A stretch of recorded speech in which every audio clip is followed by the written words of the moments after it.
Hey, what's up? This your boy Lucky Johnson, and this is A Man's View. Today we have a phenomenal woman here. My special guest is a really special addition, and it's special because you guys are here with us today. I want to thank you again for joining us. Make sure you hit the subscription button, subscribe on YouTube, so that way you can see the podcast, and you can also see the guests that we have on our show on A Man's View. Today we have none other than the beautiful, illustrious, gorgeous, magnificent, phenomenal Miss Sunshine herself. Hey, my baby. Hey, Lucky. So, first of all, we're going to dive right off into it. Okay. You know, you really don't know a person until you really start talking to them. You kind of like get off into their world a little bit. And she has a hell of a story, which is going to lead me into this segue about your book. Yes. So, she has a book called Into the Fire, Pimped by the Devil. And I done started on it already. I'm gonna let you know that right now. Yeah, I'm fast. 17 years old. Yeah. You know, I'm reading about your daddy. I don't know if it's how much realism is it, how much fiction in it, but I will know. It's nonfiction. It's nonfiction. Oh, but Wow. for the whole series. So Pimp by the Devil is a series. Oh. So this is book 1 of 6. Oh, book 1 of 6. Yes. So this is stories about you and with your trials and tribulations, your sacrifice, your struggles. When I ran away at 17. You ran away at 17. Now, what made you run away at 17? The abuse that I was receiving by my dad at home, from sexual to physical, to verbal, emotional. Wow. So yeah, my last straw, and you'll read in the first chapters, he was standing over me with a wooden bar stool, and he was getting ready to hit me with it, but God's strength, not my strength, you know, grabbed it, you know, and we was wrestling. Wow. No, I'm 100 pounds. You standing 6 foot. And you're 17 at this time? 17. Was he an alcoholic? He was alcoholic. I witnessed. He killed my mother. Oh, wow.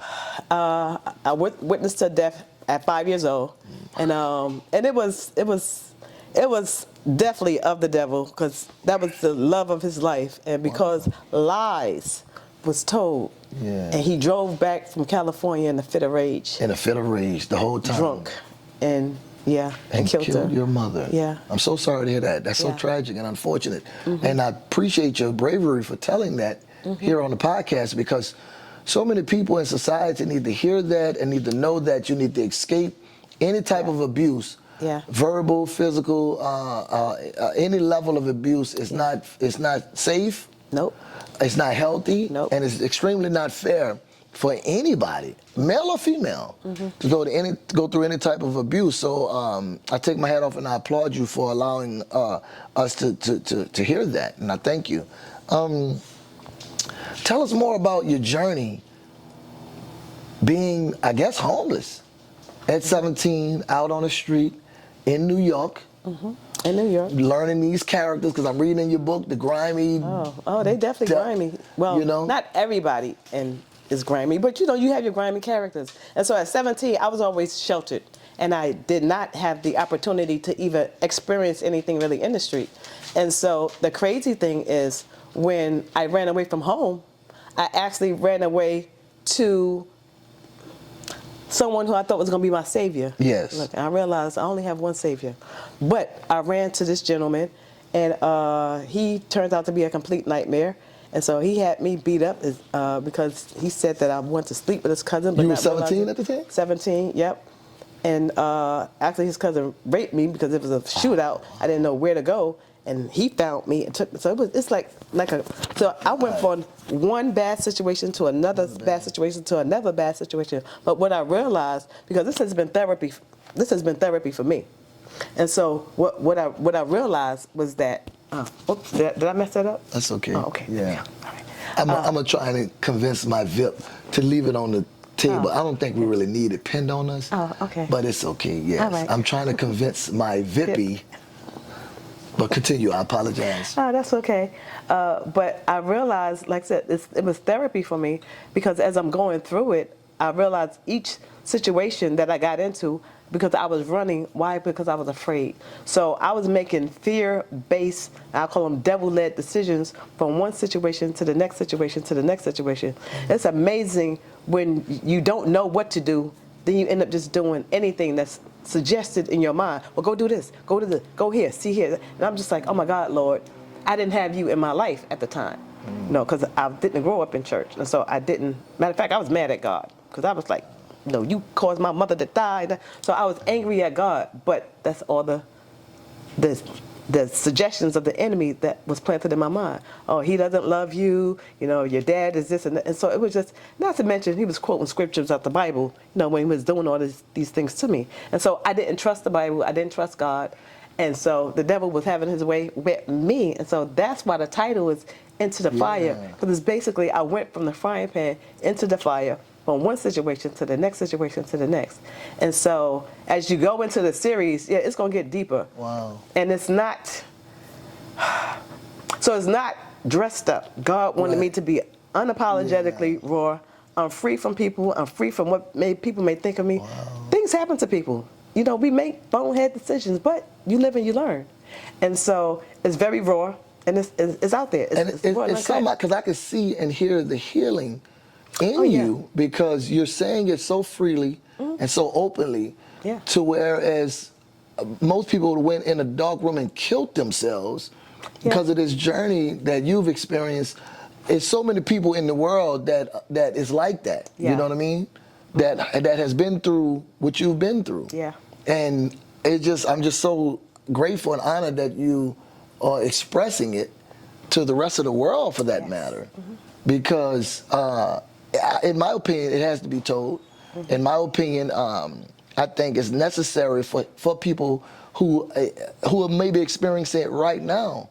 Yes. And hear your journey and understand your strength, and will come forward to say enough. Enough.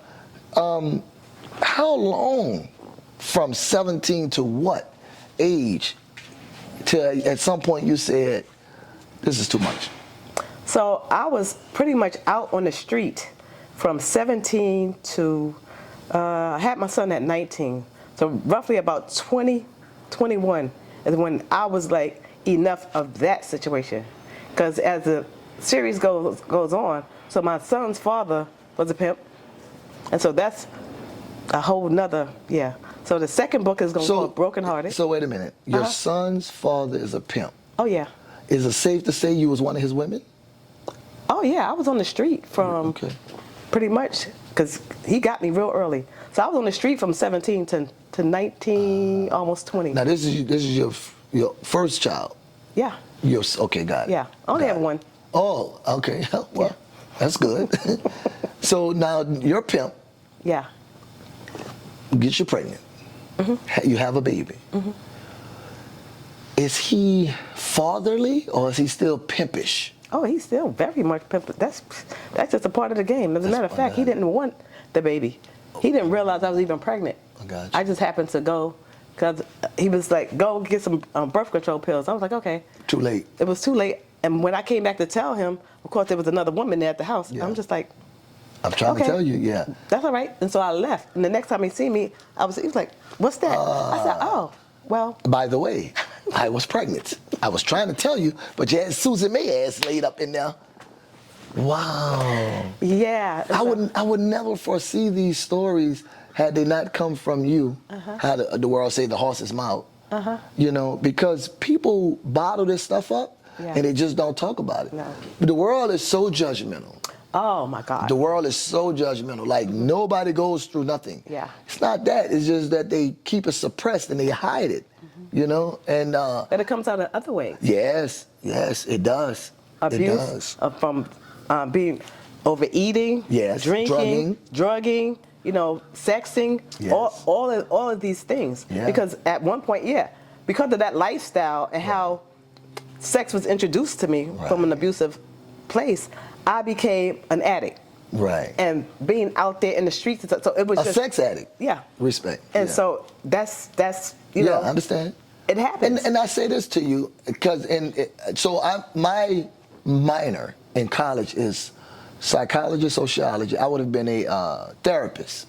My major was theater and film. Okay. And I say that because what people don't realize is, okay, you said an addict. I had to be clear because addiction come in all ways, Yeah. shapes, and forms. And let me tell you what happened with people. There's a trigger. There's something that's triggered in a person that makes them an addict. At a young age, 17, sexually abused, molested, if you will, Well, that happened from young. 11. Exactly. 11 to 17. So and that's so unfortunate for a young girl. It breaks my heart because I have daughters, right, nieces, things of that nature. Push that door shut. Yep. You got to go all the way. And I can only imagine the dark place where you're at for this type of abuse or this type of activity, if you will, for one to take advantage of you, right? It breaks my heart because I have daughters, and when they're 11 or when they was 11, I couldn't fathom that in my mind, someone hurting them or taking advantage of such purity and such preciousness, if you will. So adorable at 11. At 11, my granddaughter's 11. Yeah. You know, and she's a phenomenal soul, and hugs and kiss and play, and I just can't see that in her at 11 for a grown person. You know what I mean? So it breaks my heart truly. But I thank God you overcame it, because it could have been way worse. But what it did was, and I share this with people because I think it need to be shared.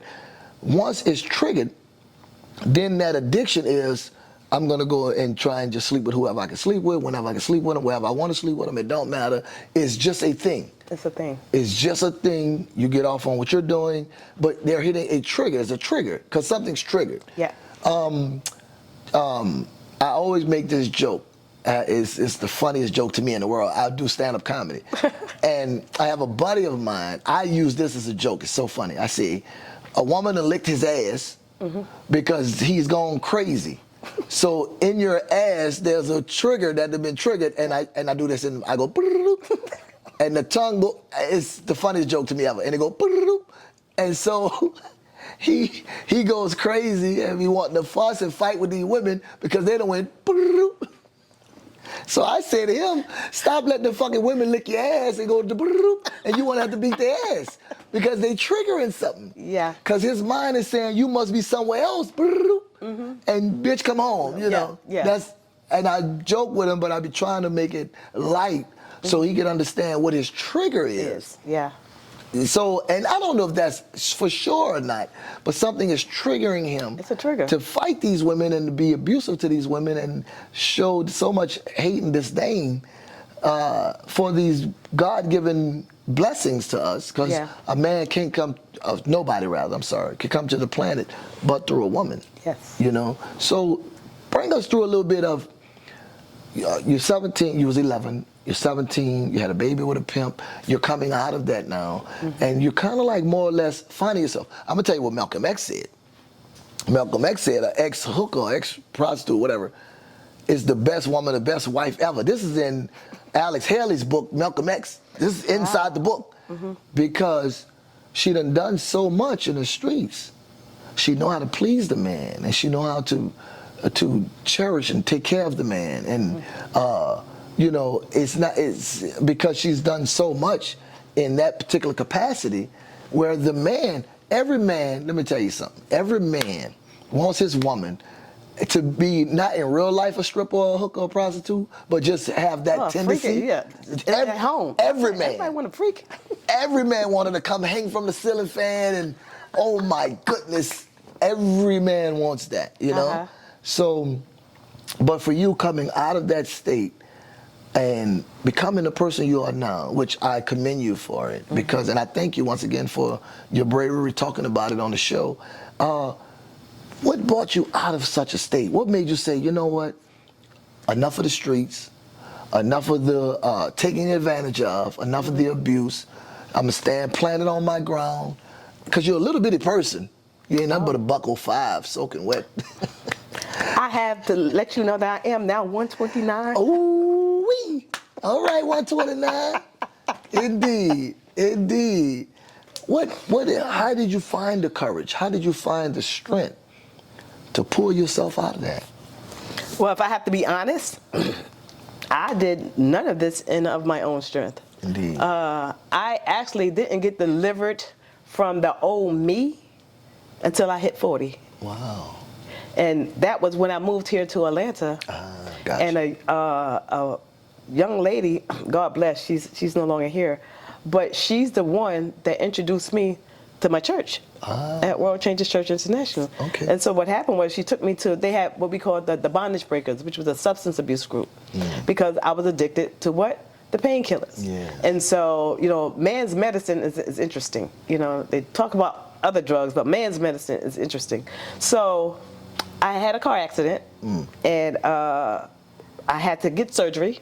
I had cervical and lumbar spine fusion for my neck and my lower back. Wow. And so I had never been addicted, although I went through all the stuff I went through, I had never been addicted to anything other than sex.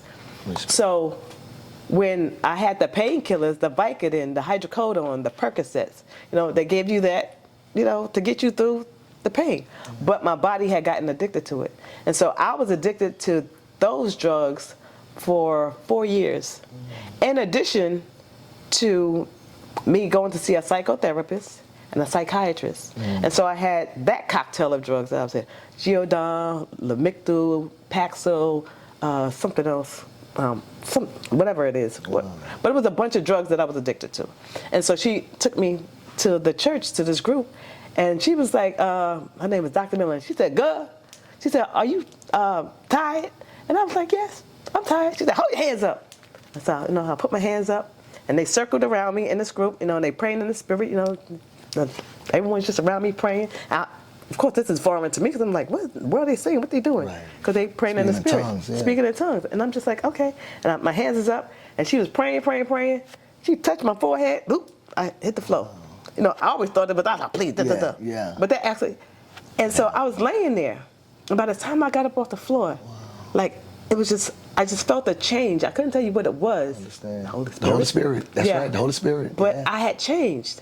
And then there was a hunger in me for the word. Like, so I was at the church, I was in the bookstore, right in the bookstore, buying up everything that I can find, concordance, the Bibles, the kid Bibles, because I didn't know anything about it. Because when I used to hear it, it just sound foreign, like algebra, what, thee, thou, though, it's like all this. And I was like, what is this? And so, but with that, and with the teachings of Dr. Dollar, it just helped to like open up my mind. Oh my God, it was such a freedom. And so the light was turned on. And so all those old ways felt like it was just dropping off of me. And so all the darkness was pretty much fading and all the light was coming. And it was like the birth of sunshine. Like I was born out of the darkness. And I was like, oh my goodness. The birth of sunshine. Yeah. So it was all just, and it's interesting because people was calling me Sunshine way back before I even realized that I was Sunshine. Yeah. You know, they was calling me Sunshine. And they seen the light, but I didn't see the light. Because all I seen and all I witnessed was I was in the victim. Woe is me. It was always, oh, this happened to me, da-da-da-da. But in all of that, because I think on the back of my book, I say, choices.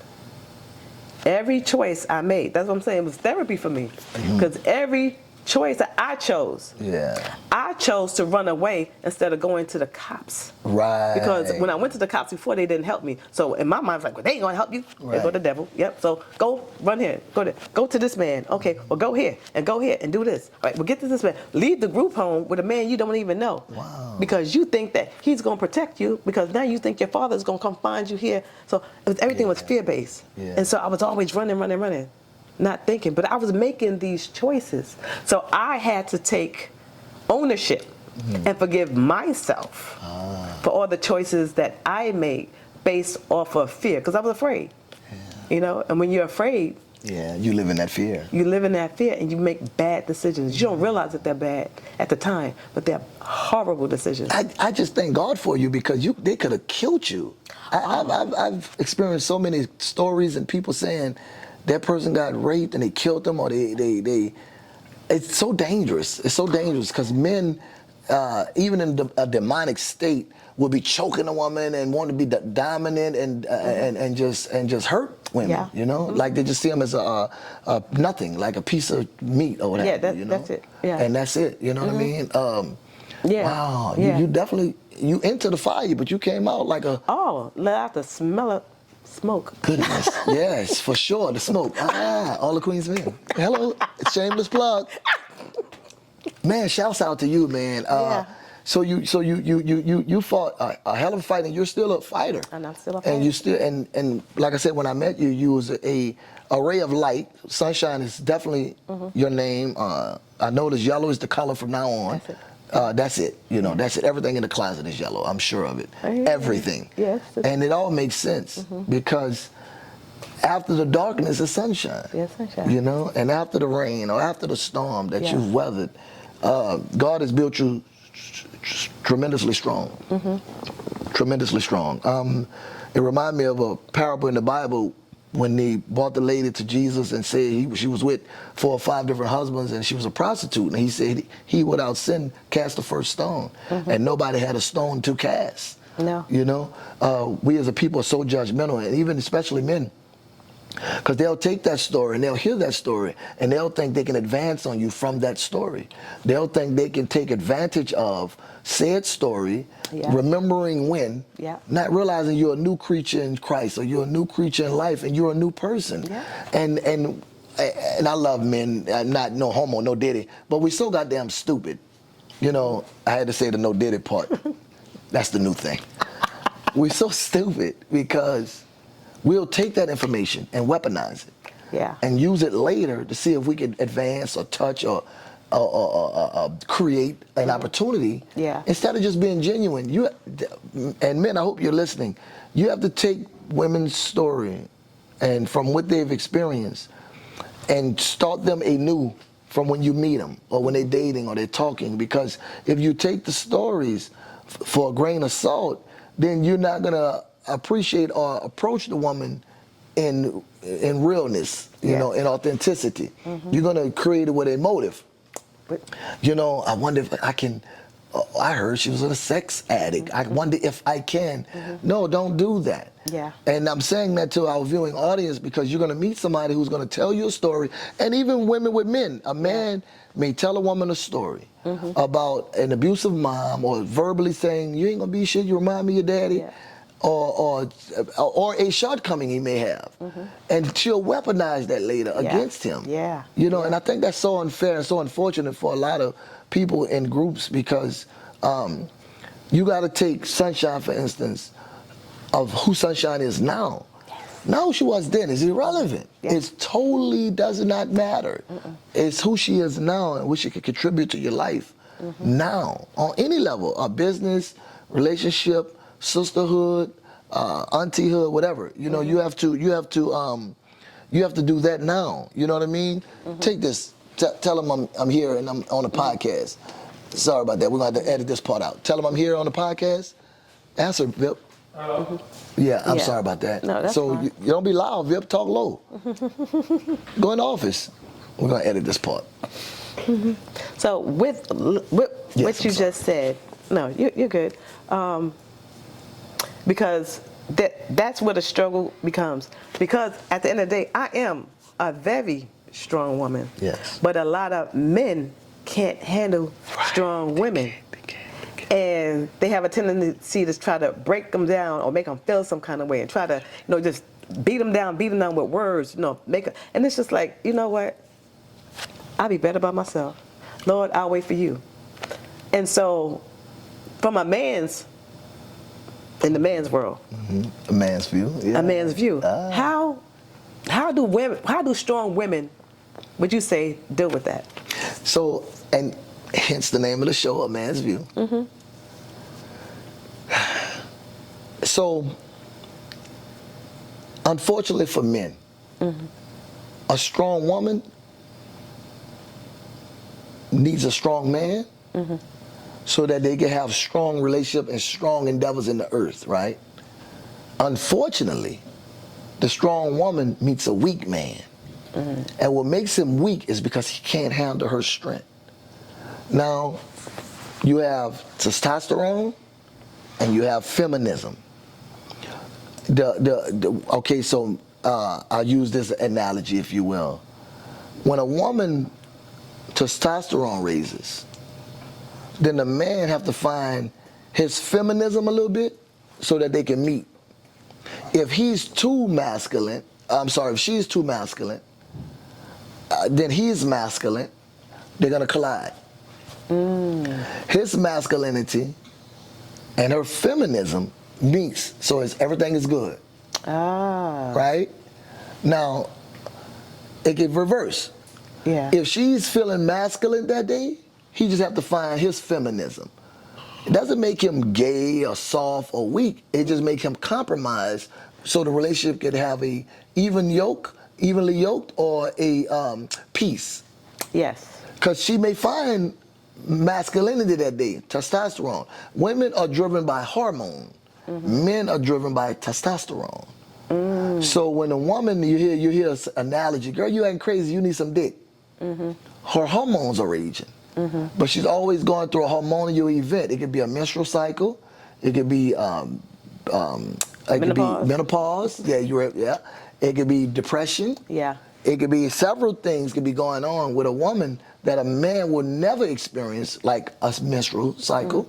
Won't happen. Of course, he can go through depression and menopause, but she may have hot flashes.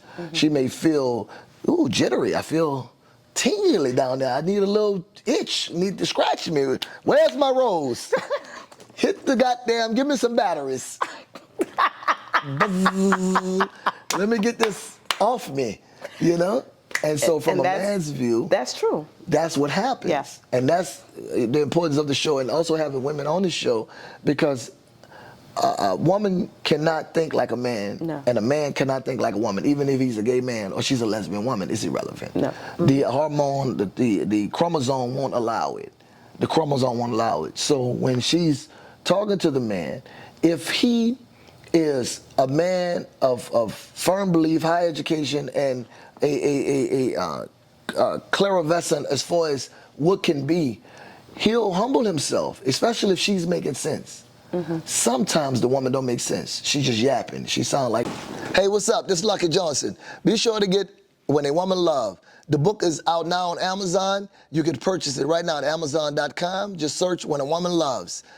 A man's view is different from a woman's view. And a woman's love is different from a man's love. A woman's love is way more deep, more, in my opinion. It's a lot more stronger, a lot more, because she can feel life growing inside of her body. So her love for a man, for a human, is different from a man. We will never know what it means to feel a life growing inside of your body. It's impossible. It just don't, it's not genetically possible. So as one dates and they're meeting women and they're conversating and they're growing and they're getting to know one another, things of that nature, right? The importance, in my opinion, is to know the level of conversation you could have, to know the level of education, understanding, perspective, purpose. A lot of things going on in people's life, they differ. Yeah. You might want to be a businesswoman. He might want to only work for the business. You might want to do a 9 to 5 and a 6 to 10. That's entrepreneurship. He might only want to do 9 to 5.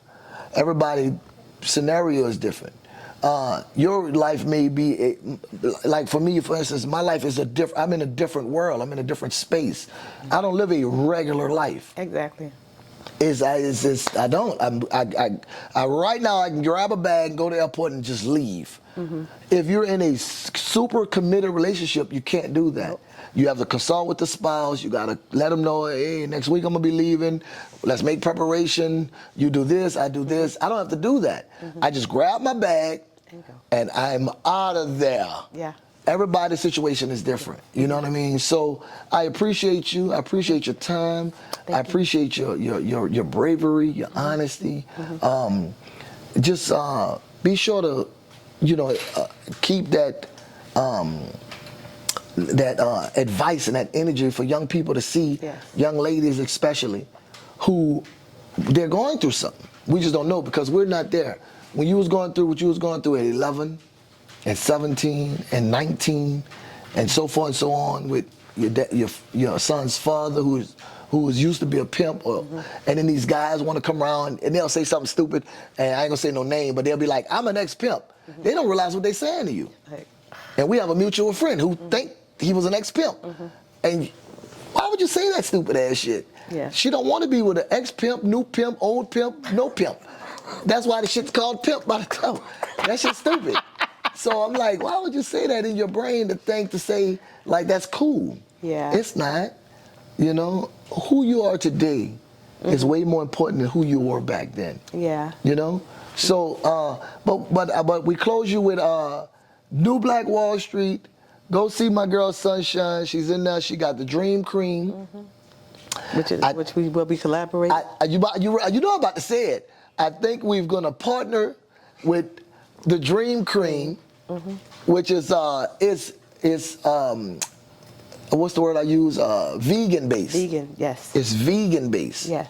No dairy. No dairy. It is off the chain. Yes. What is? Are you on Instagram and Facebook? I am on Instagram as It's All Good, Then Some.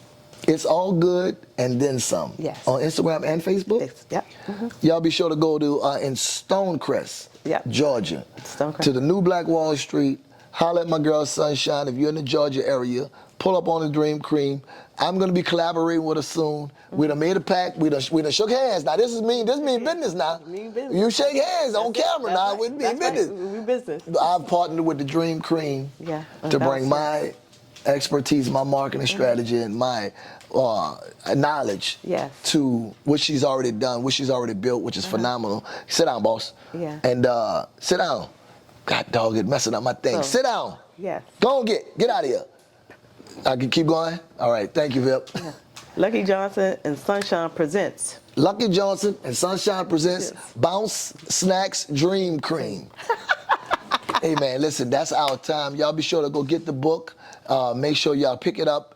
Is it on Amazon? Yes, it is on Amazon. And you can also pick it up at your store. Yes. In Into the Fire, Pimp by the Devil, Sunshine Jackson in the house. I'm your boy Lucky Johnson, and this is A Man's View. Thank you so much. Ladies and gentlemen, Sunshine. Right. I said what I said, and I ain't gonna say it no more.